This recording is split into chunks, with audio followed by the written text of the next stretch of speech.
Hold on to your seats, because in the heart of Tel Aviv's hostage square, the globe is watching as David Muir from ABC News breaks from his usual studio setup to deliver a gripping live update on the nail-biting final moments of the Gaza ceasefire deal.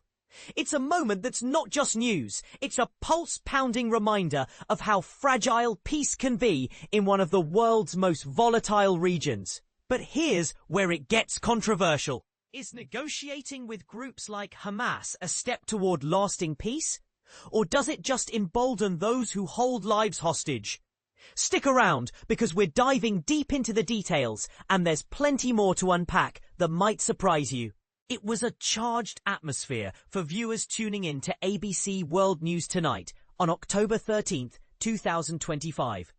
As the 51-year-old journalist, who's often called an ABC icon for his steady presence, travelled far from his familiar desk in New York to broadcast directly from what people have come to know as Hostage Square in Tel Aviv.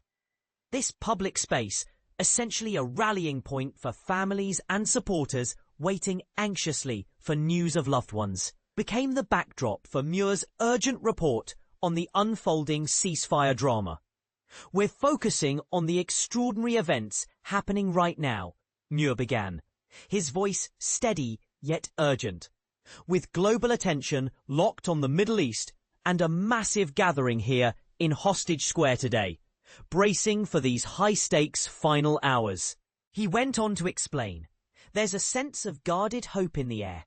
Expectations are high that Hamas will free the 20 remaining hostages who are believed to be alive, and this could happen in the next few hours.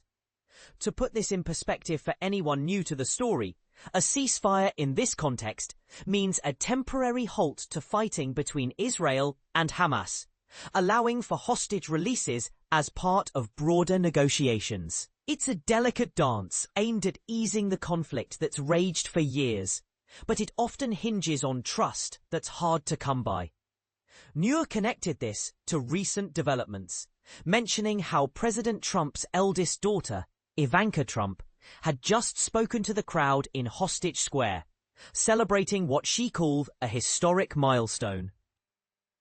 For beginners following this, Ivanka's presence underscores the personal stakes.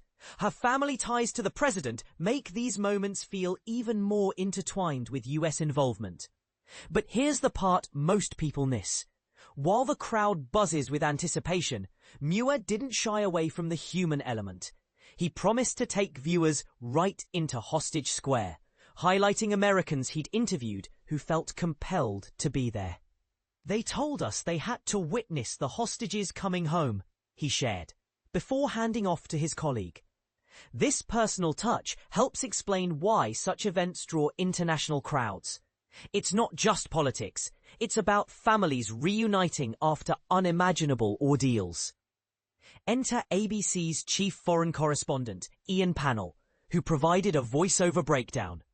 The agonizing ordeal for the last hostages detained by Hamas is on the verge of ending, he narrated. And soon, they'll be back with their families. President Trump is en route to the area to connect with hostage families and speak to the Israeli parliament tomorrow. Then head to Egypt for a major Middle East peace summit alongside other global leaders.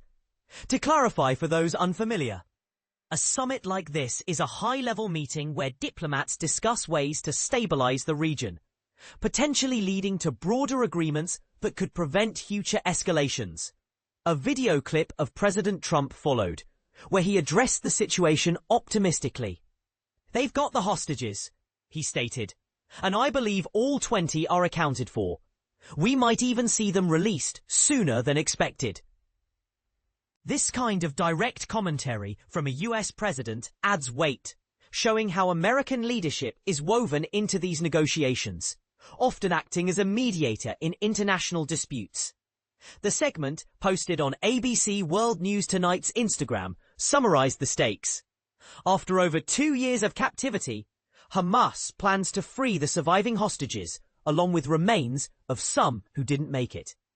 At Panel Ian covers it as President Trump arrives to commemorate this pivotal event.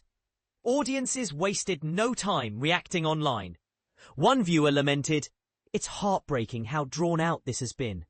Another expressed excitement. "This is monumental. I can't wait to see it unfold." A third praised Trump's role. "Incredible. Thanks to real Donald Trump.